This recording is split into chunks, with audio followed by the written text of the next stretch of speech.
The topic of this webinar is parenting with a sensitive nervous system, tools to stay regulated while raising kids. And although this is geared toward parents, it's really relevant to everybody. So you're going to get something out of this if you're a parent or not. Okay, so my name is Risa Ramirez Wright. I have a master's degree in biology, and I was a biology adjunct professor for about 10 years, and I'm currently an ADHD AUDHD coach. So what I do as a coach is I help ADHD and AUDHD adults achieve their goals in parenting or in their personal life by learning how to work with their nervous system. And pretty much what I do is I help shift insight into action. And that's what I think is one of the best things about working with a coach is that when you're in therapy, you gain a lot of insight and self-awareness, but a lot of times, even when you have all the self-awareness, you don't know what to do with it really. It's really difficult to integrate that actually into your life and create like behavioral changes and things like that. So I recommend for everybody to like work with a therapist, but then also work with a coach to work towards certain goals or changes in behavior that you would like to achieve. And just a little bit of a background, kind of how I got into coaching. When I was younger, I kind of went in and out of burnout a lot. I struggled with burnout, I think, since I was like 12 or 13. And then it got worse when I got into like college, even worse in grad school. And then, when I became a professor, it just continued just cycling in and out of burnout. And then I became a parent, and the demands on me just, were beyond my capacity at some point. So I kind of got stuck in burnout for a while. It was like during that time that I got diagnosed with ADHD and autism, and it kind of shifted my whole perspective.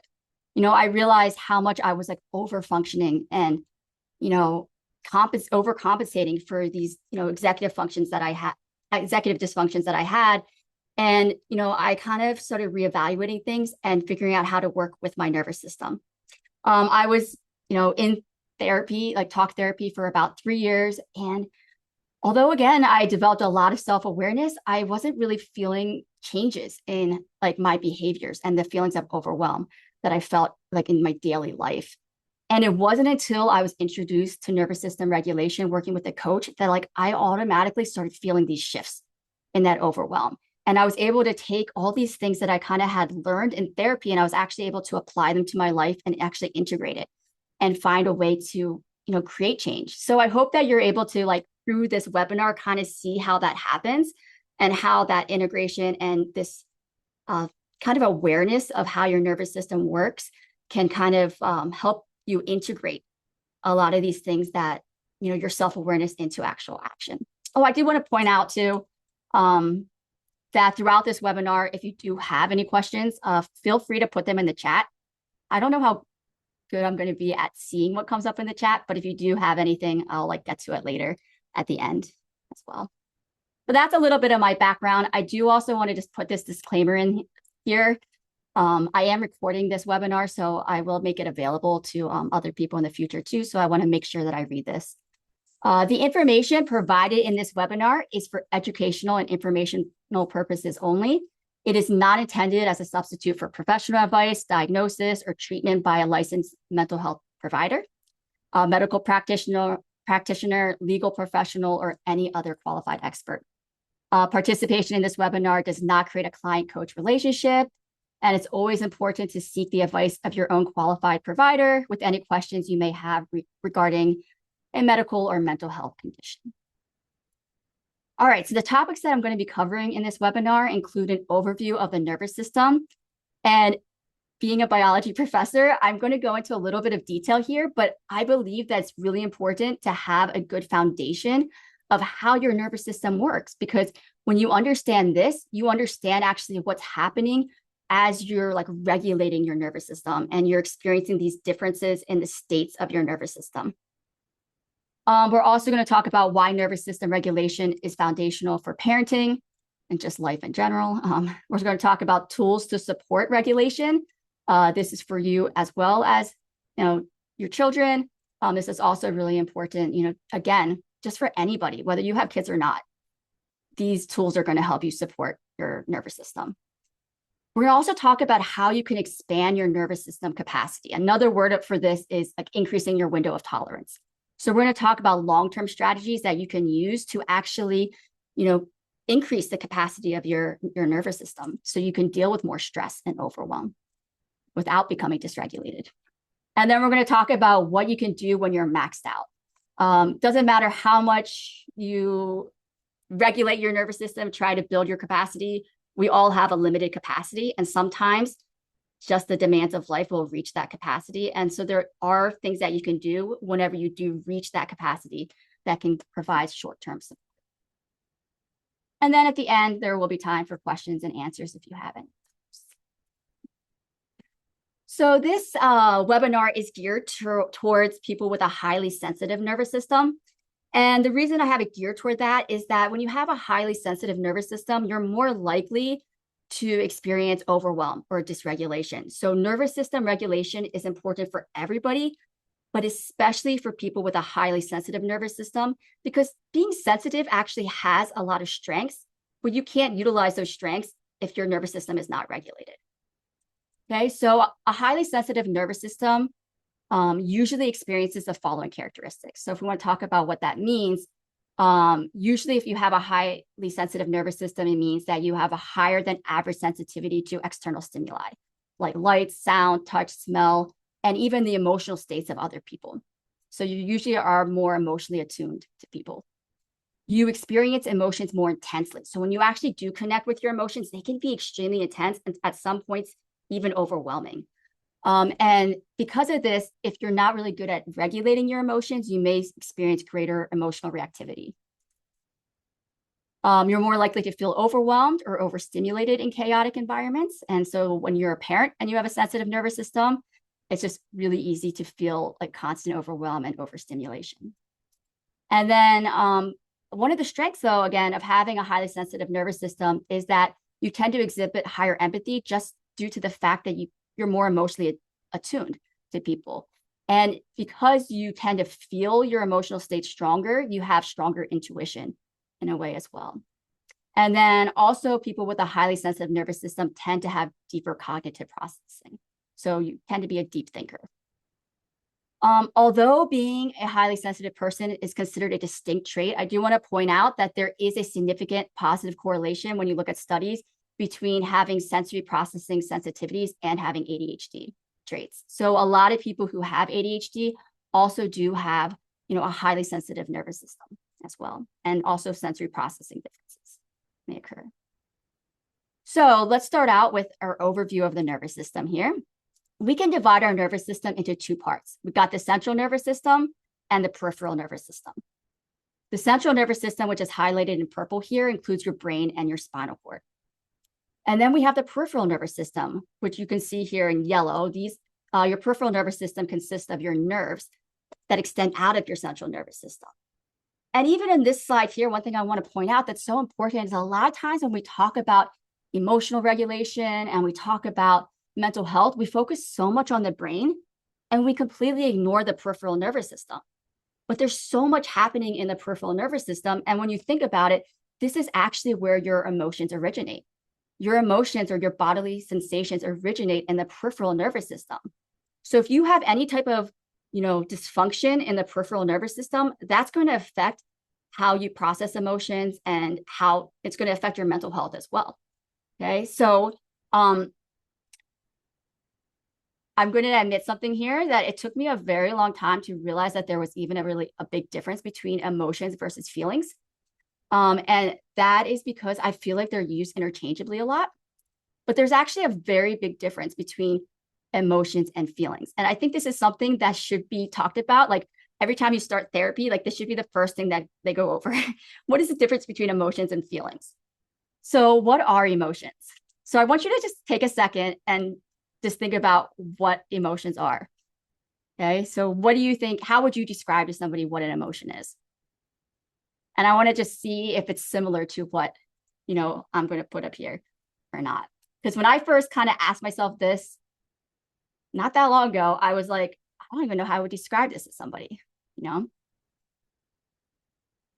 Right, so just think about that, how you would describe an emotions. All right, so emotions are pretty much bodily sensations, right? They originate in the body and then they're interpreted and perceived by the brain. So your emotions are actually your bodily sensations that you're feeling. Okay, these bodily sensations are transported to the brain via the vagus nerve. Okay, so this is one of your cranial nerves. And what it's sending to your brain is information about your heart rate, your breathing rate, blood flow, changes in saliva production, tension, pain, hunger, thirst, all these different bodily sensations. So emotions originate as these bodily sensations, right? And so whenever somebody says like, describe what's happening in your body or something like that, like what you're describing are these bodily sensations that you're feeling. Okay, because those are the emotions, those bodily sensations. Processing of these bodily sensations occurs in your deeper brain regions, the limbic system. All of this is happening at a subconscious level. You're not aware of these things that are happening at this point. It's not until this information reaches your cerebral cortex, the surface of your brain, that you actually become conscious of your emotions, right? This is where the integration and experiencing of emotions occurs. This primarily happens in the insular lobe. And I don't have a picture for you here, but that happens in the insular lobe. That's actually like right inside. If you know anything about the brain, right inside where the temporal lobe is, in that little groove there. And then we have the prefrontal cortex, right, which is helping us understand our emotions and regulate those emotions. Now, feelings differ a lot from emotions because feelings are subjective thoughts and words that we attribute to our bodily sensations based on context and past events. Okay, feelings happen at a conscious level, right? So when we talk about emotions, like what emotions are you feeling? Really what we're talking about, what bodily sensations are you feeling? So you could be feeling like increased heart rate, right? But in one context, that could mean that you're anxious or you're nervous. But in another context, that can mean that you're excited, right? So just because you're feeling a certain bodily sensation, it can be attributed to different feelings based on the context. And, this is really kind of important to point out because for some individuals, it's very hard to actually put those emotions into words. Okay, about 50% of people who are on the autism spectrum experience something known as alexithymia, where they are not able to really describe their emotional states. And when I know for me, when my emotions get really, really big, I can't even put words to describe them. Like I have no idea how to describe it in words.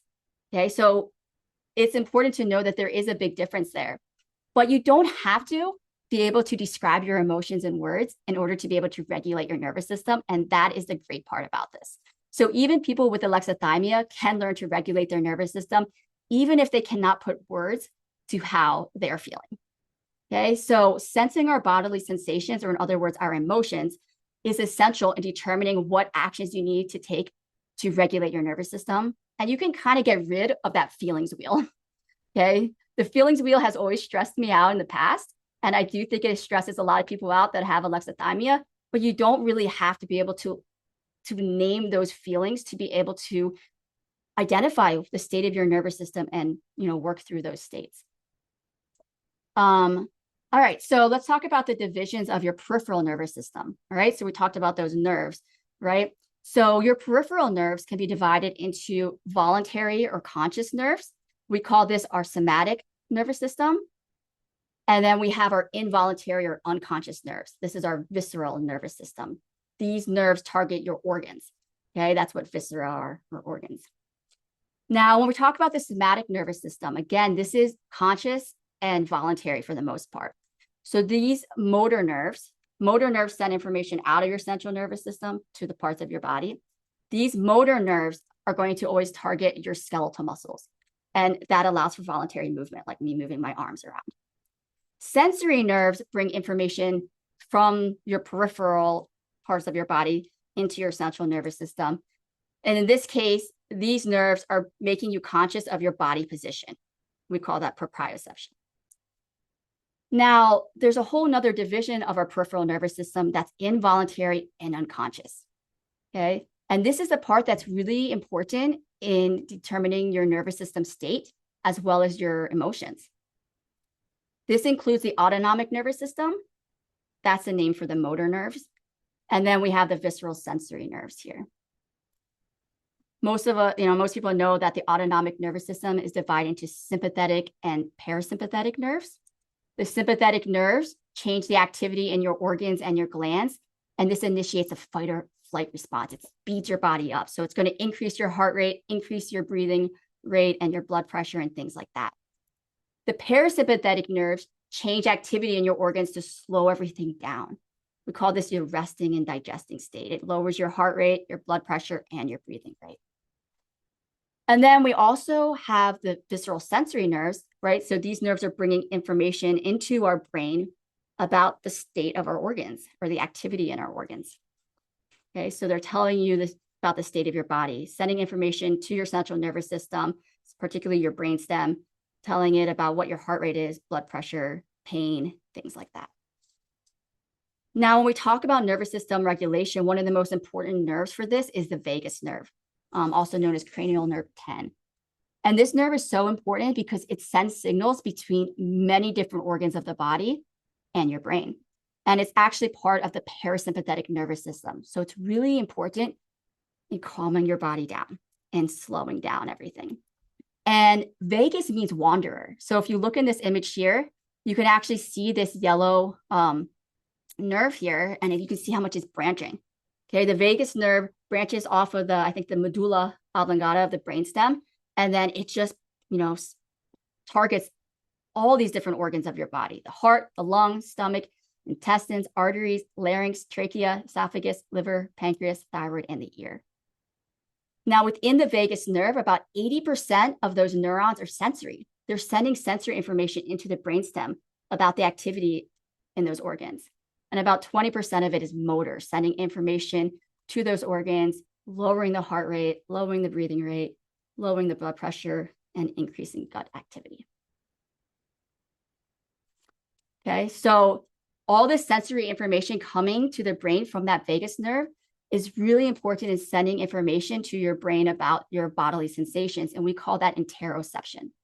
Okay, so interoception is a process by which your nervous system senses via the vagus nerve, processes, and interprets the internal state of your body. This is essential for emotional and nervous system regulation.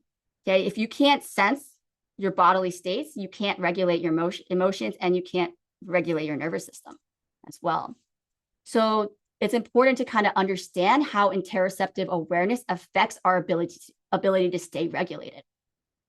Poor interoceptive awareness can cause a host of problems for autistic people and ADHDers, making it easier for them to ignore their internal states of their body and harder for them to identify their emotions.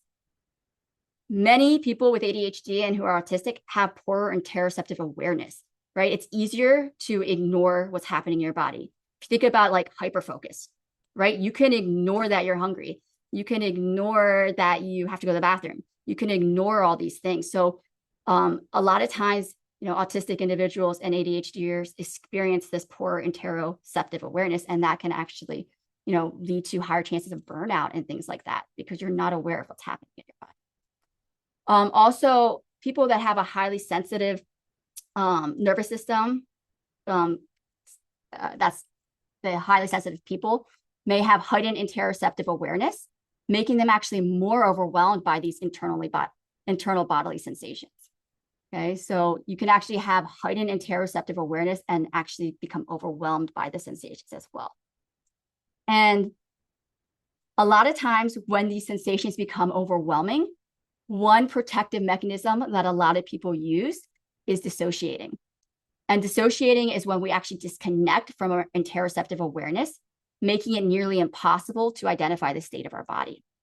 And one important thing I want to mention about dissociation is that it gets a bad rep, but this is actually an adaptive survival response that's used in times of stress, overwhelming pain or emotions, or trauma. But when it becomes chronic, it can lead to increased chances of burnout or being stuck in chronic dysregulation.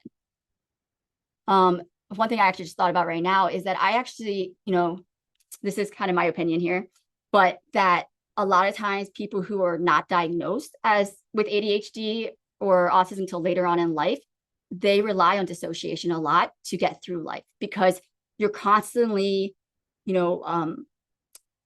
overperforming, going beyond what your body's needs are. And in order to do that and to stay at that level, you have to dissociate. You have to kind of just like separate yourself from how your body's feeling to be able to maintain those expectations or performances.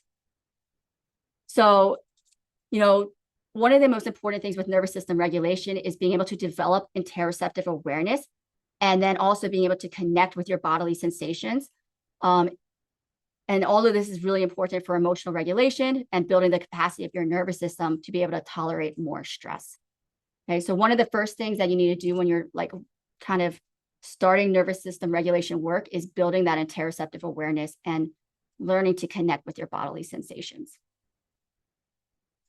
Okay, so how does our autonomic nervous system know how to respond to cues? That's through something known as neuroception. This term was coined by Stephen Porges in 2004. And this is the body's internal surveillance system. It's searching for cues of safety and danger inside and outside the body. This occurs outside of our awareness. So it's detection without awareness, pretty much. When the environment seems unsafe, what ends up happening is through neuroception, it sends signals to our autonomic nervous system, and our autonomic nervous system responds accordingly by changing the activity of our organs, and therefore affecting our emotions, our behaviors, and the stories that we associate with the cues in the environment. When children grow up in unsafe environments or those lacking connection, habitual autonomic nervous system responses develop to these unsafe cues in the environment. And these survival patterns can continue into adulthood, creating faulty neuroception. Okay, so what ends up happening then when you're an adult and you have these habitual autonomic nervous system responses is that you'll start detecting certain things in the environment that remind you of things that were unsafe in the past, and you're going to have an autonomic nervous system response, even if the environment isn't unsafe at that time. So one of the most important things that you can do is to start bringing, the subconscious protective patterns that we have into awareness, and then begin tracking and shaping those autonomic patterns from there. So that's something that's really important. And I kind of just want to point out that even if you have done a lot of like trauma work and things like that, there are so many subconscious protective patterns that we still usually aren't aware of. And it depends, I feel like, on the approach of the person you're working with, the therapist or the coach, to actually be able to kind of bring those patterns to awareness.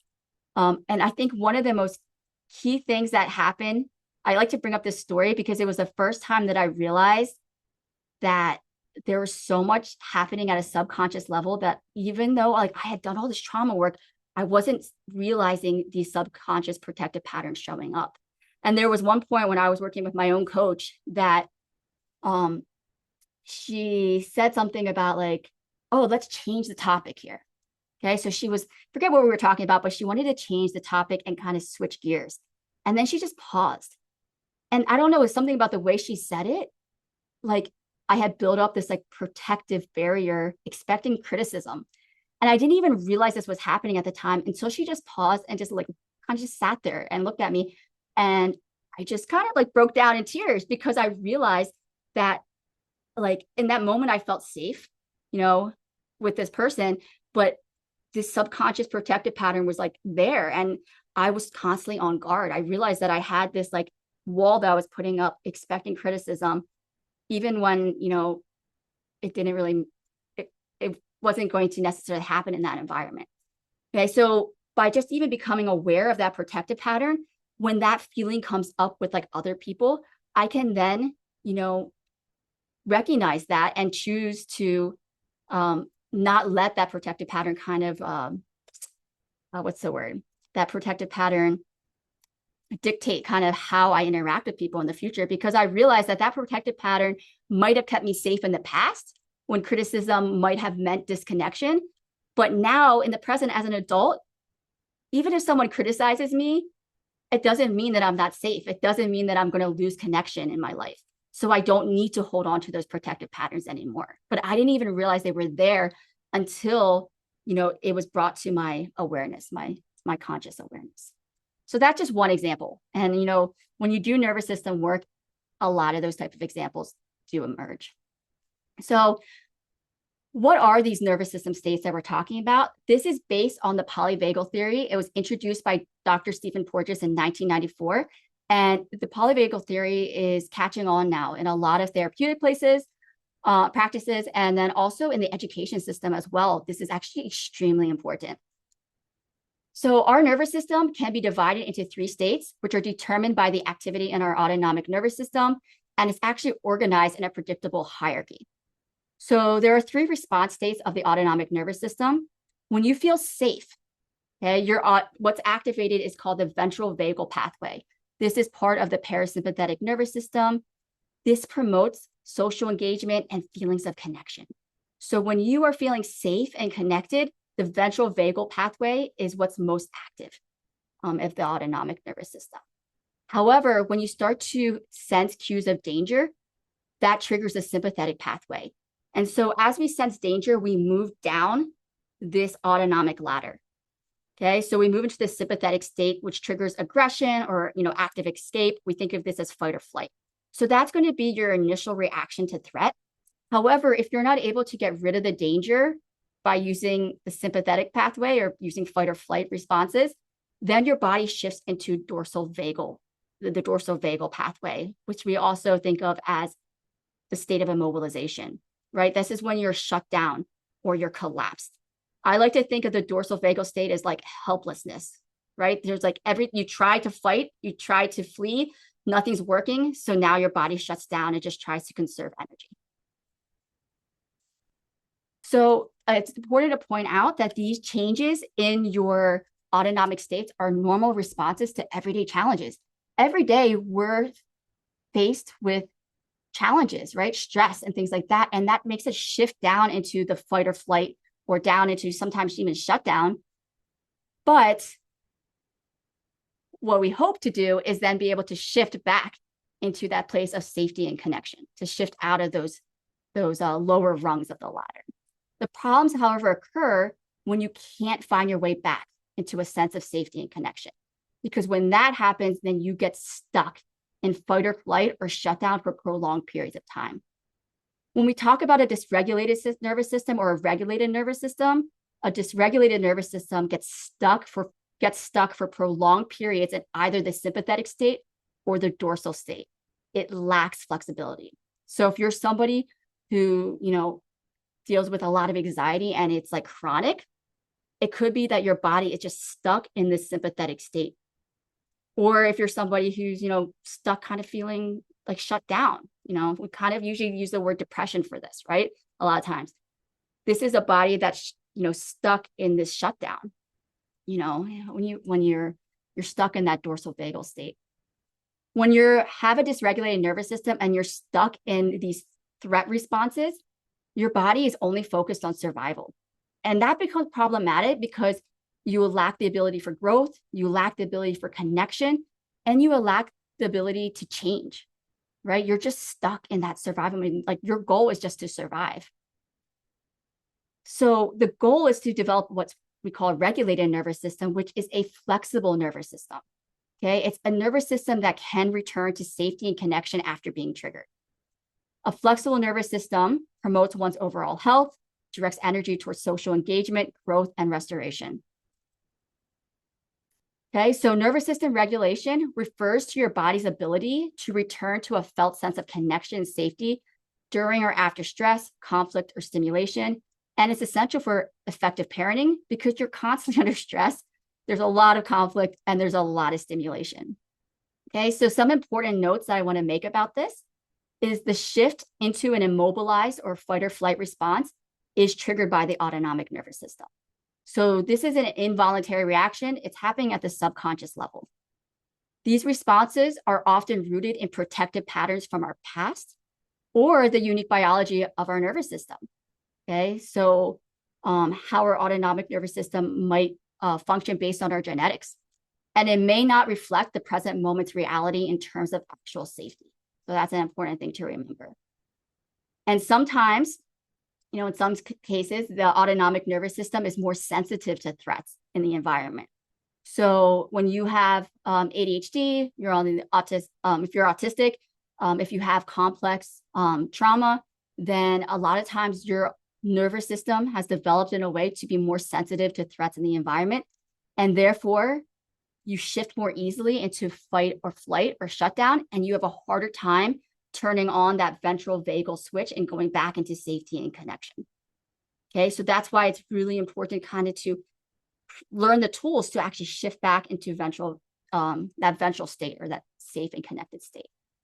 So with all that said, it's essential to have compassion for yourself and children when dysregulation occurs, because it's not something that's being controlled on the conscious level. It's happening at a subconscious level.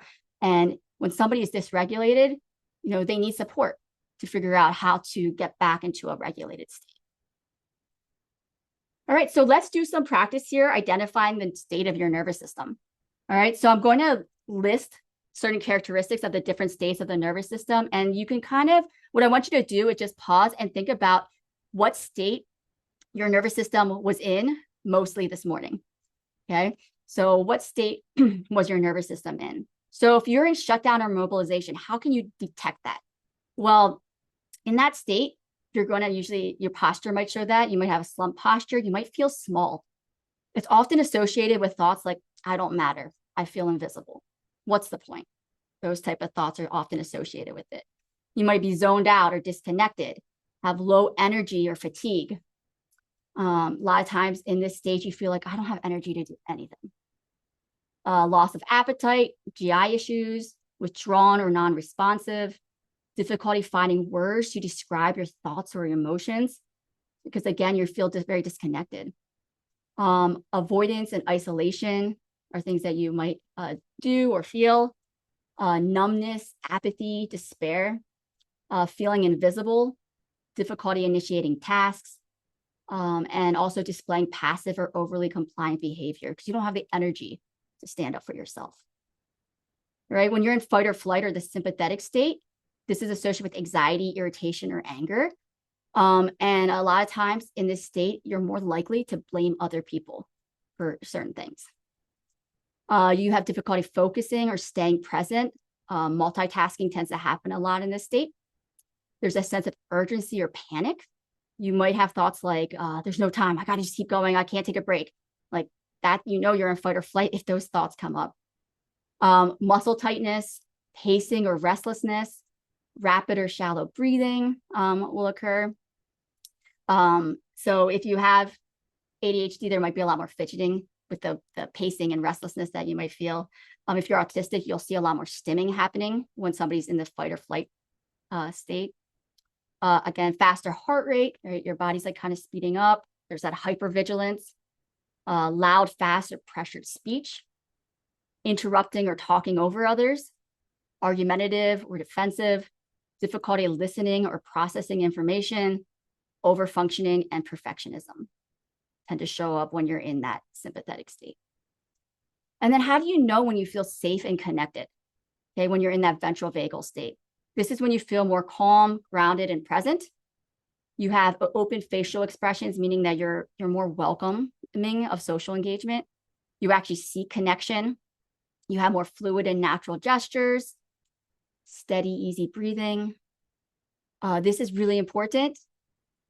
Creativity can only happen when somebody feels safe and connected, okay? So if you want to access your creativity, you first have to feel safe and connected in order to do that.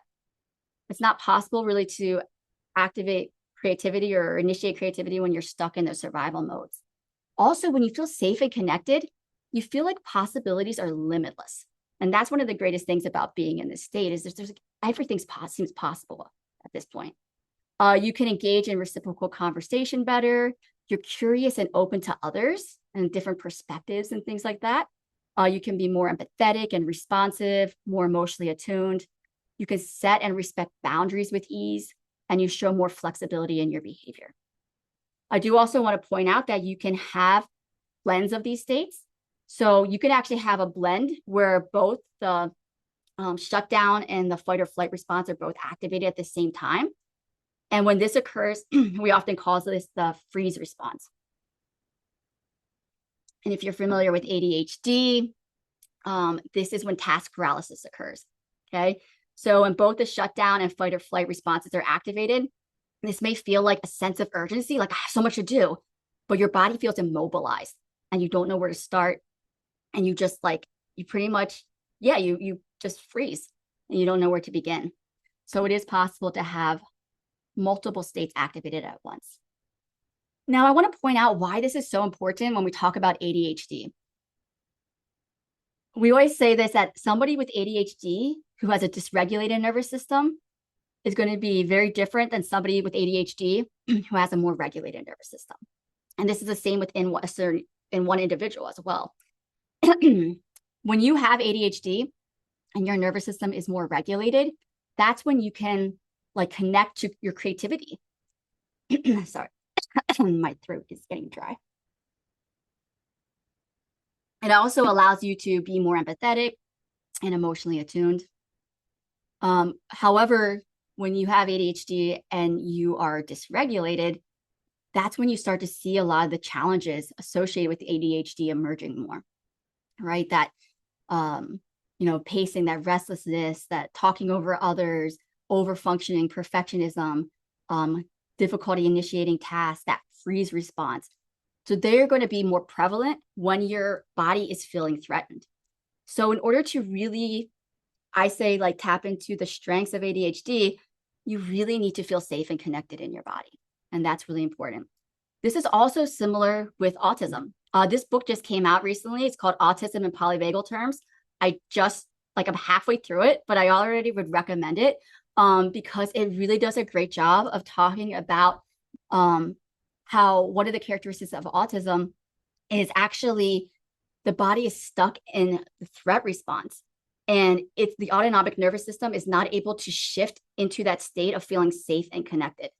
So one of the most effective things that you can do, what I circled in these things are things that are common characteristics that you might see in these different neurotypes.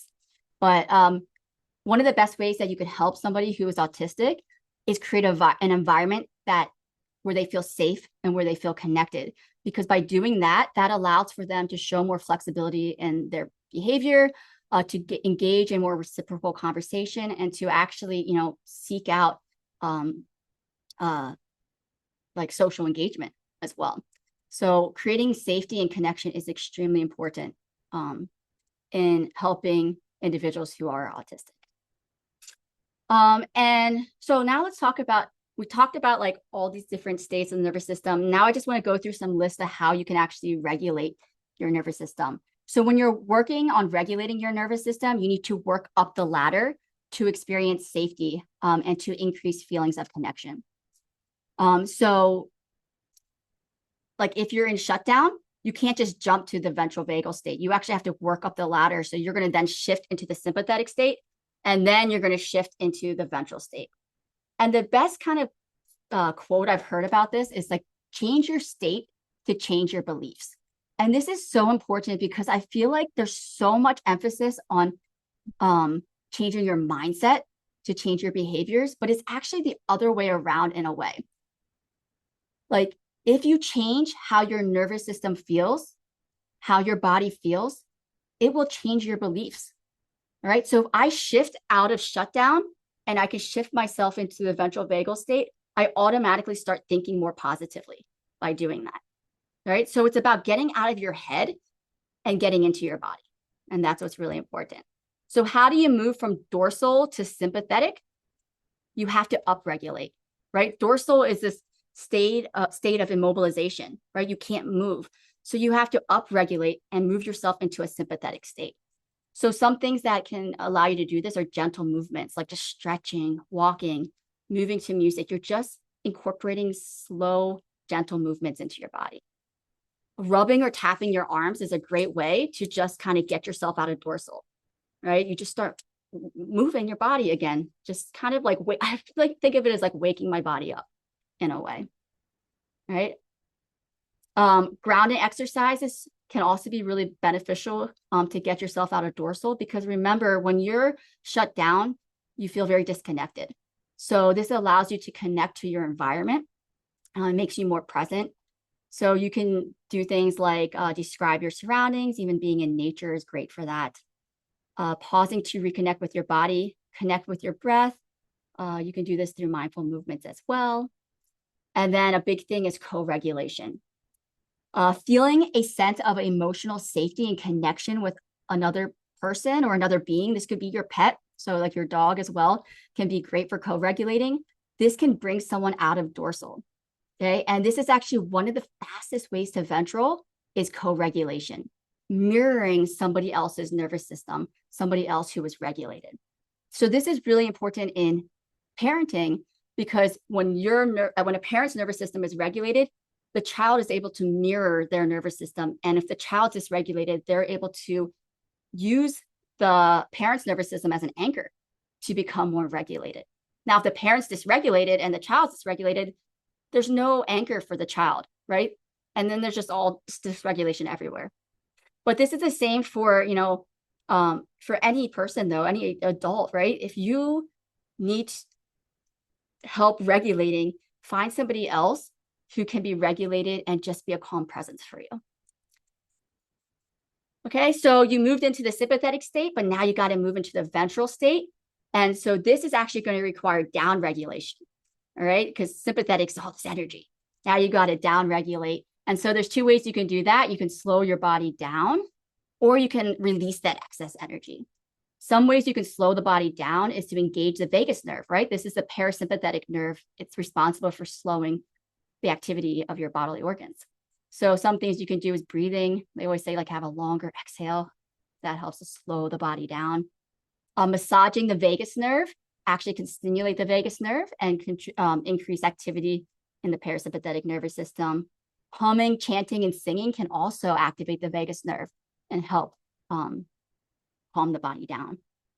Even just slowing down can help your body realize there is no threat. There are so many times where this has helped me so much where I'm like frantically cleaning the house. And then I'm like, no, like, why am I doing that? And I just slow down like with cleaning. And I realize like, there is no urgency here. And just by even just like slowing down my motions, it calms my body down and makes me kind of feel more safe and connected in my body.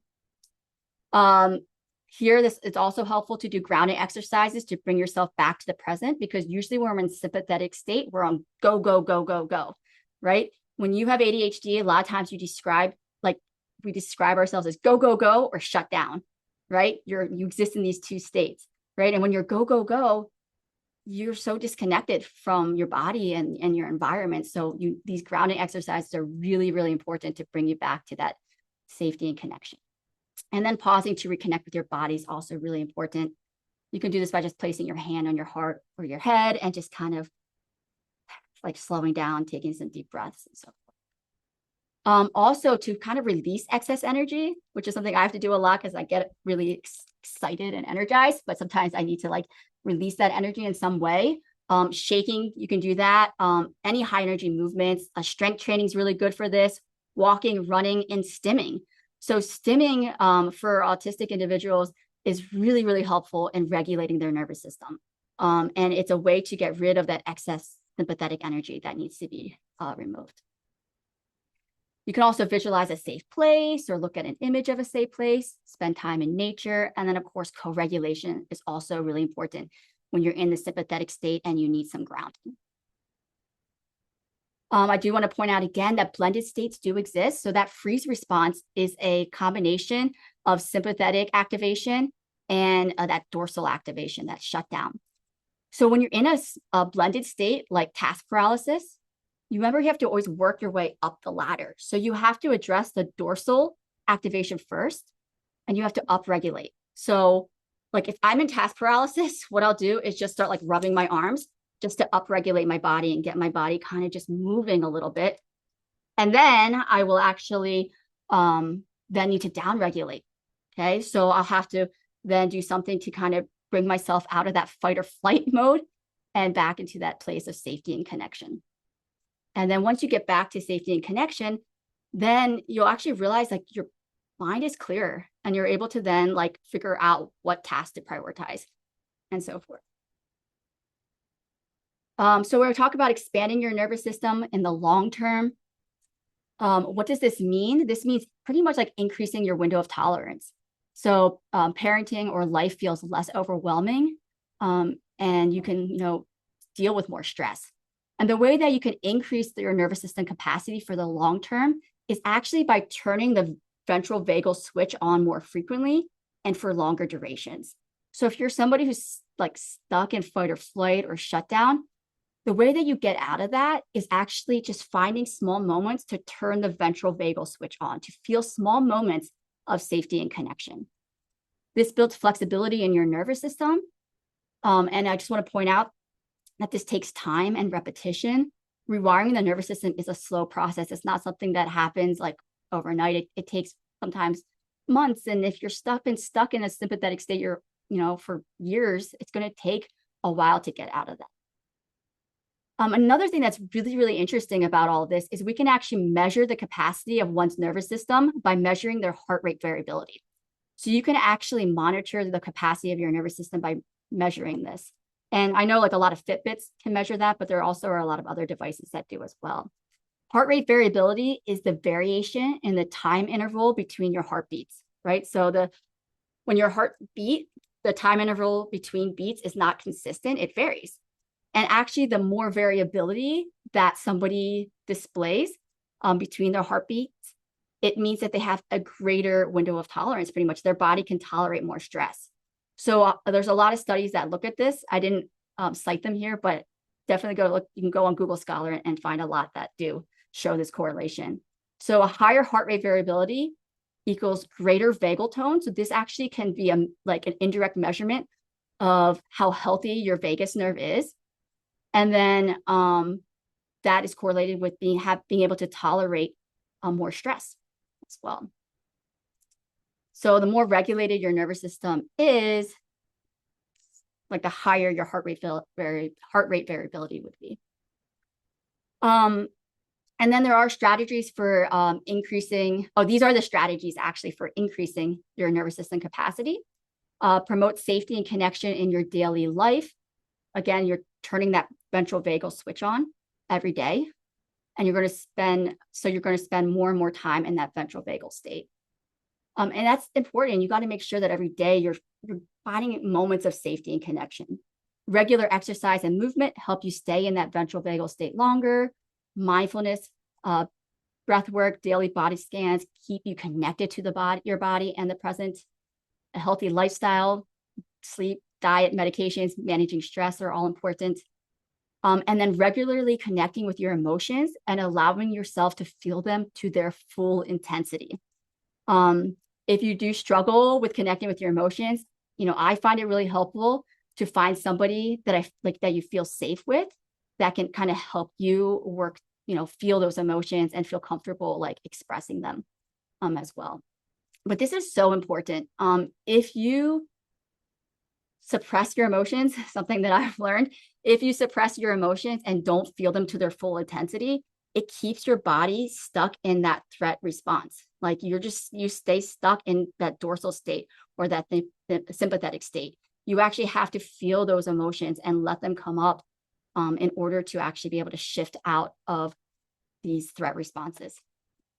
Vagus nerve stimulations also really helpful in keeping the parasympathetic nervous system active. And then just remembering slower is better. So slowly increasing discomfort, introducing too much discomfort too quickly can actually cause the body to go into shutdown. So when you're trying to increase the capacity of your nervous system, it's a slow process.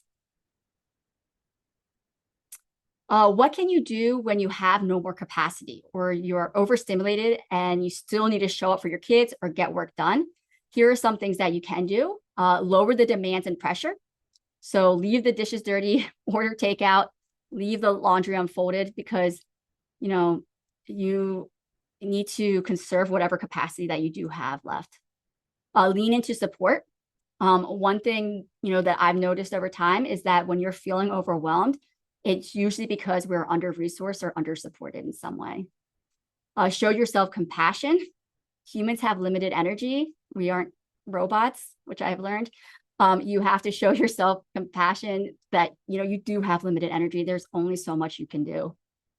Take a break to recharge. Whatever you can get throughout your day. If you're like super busy, even 30 seconds to just breathe and pause, 5 minutes, 1 hour, whatever you can get, take that to make sure that have some moments where you're feeling, you can recharge. right? Recharge your battery. Cancel plans. That's really important if you really are maxed out. Choose your battles. So I'm talking about this with kids here. With my kids, it's like if they miss a nap and I don't have the capacity to sit with them and help them down regulate so that they can take a nap, then I'm fine with them skipping the nap. If we need to skip a bath one night, or I can't get them to brush their teeth or something, we just, we skip that for, that time. Or if they really want a dessert and I just don't have the capacity to hold a boundary there, I'm just like, sure, have more chocolate. And then if you do get pushed past your breaking point and find yourself snapping or losing your patience, either with your kids, your partner, somebody else, it is okay. That happens even to the most regulated people. And the most important thing to just kind of remember in those situations is to repair the relationship. Last week, I realize we're getting close. I'm almost done here. But last week, both my daughters were really sick. So they were home all week, really, really sick. Sunday, like I was at my max by Sunday because, I didn't get a whole lot of breaks to recharge. And I couldn't get my youngest one down for a nap. And I just kind of was at a breaking point. I was like, I felt very defeated. I was like, okay, go outside. And right at that moment, my older daughter walks into the room and asked me to help her put on her bathing suit, which she knows how to do herself. And I was like, can you just do it yourself? And she's like, I don't know where it is. So I find the bathing suit and I kind of just toss it to her. And I know I was tossing it to her, not in the nicest way. And she was just rude. She could sense that, dysregulation in me. And, afterwards I realized, I don't want her to think children don't know that you're dysregulated because of something else happening. It's not them. So I made sure afterwards to say to her, I'm sorry that I threw your bathing suit at you like that. I was feeling frustrated about something else. It's nothing that you did, and, of course, I have a very, what's the word? I don't know what the word to use at this moment, but my daughter responded, well, I don't forgive you, but she laughed when she said it. I was like, I wasn't expecting you to forgive me, but, but it's just letting them know that, these type of things happen and, repairing that relationship is so important. So just some final notes. This is kind of wrapping it up. Nervous system regulation is the practice of noticing how safe and connected your body feels in any given moment. By attuning to the state of your nervous system and the thoughts and behaviors that arise in each state, you can begin to recognize protective parts that may be keeping you stuck in these patterns of dysregulation. When you do nervous system regulation work, just like any type of inner work, it's a deep, challenging work. It requires intention and a lot of self-compassion. One helpful tip that I've learned through this whole process is your protected parts want to be spoken to like you needed to be spoken to when you were a child. Okay. A lot of times we think of these parts as being self-sabotaging and to ignore these protected parts. But when you ignore them, they just get louder.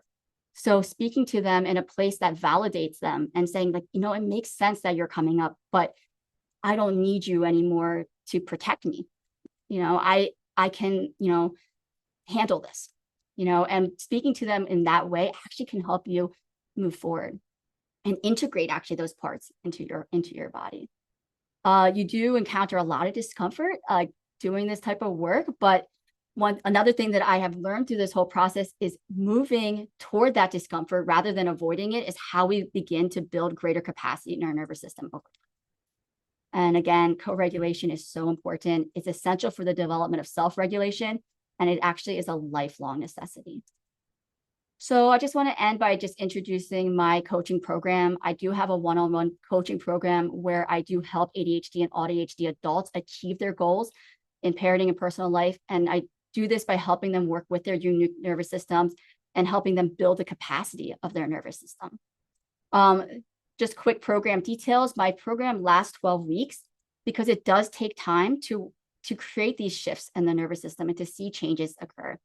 I meet with clients once a week for 60 minutes for those 12 weeks. I also provide asynchronous messaging through a messenger app throughout the week, and that allows for accountability and additional support. It's really effective for working on identifying the states of your nervous system and different tools and strategies you can use to move out of those different states.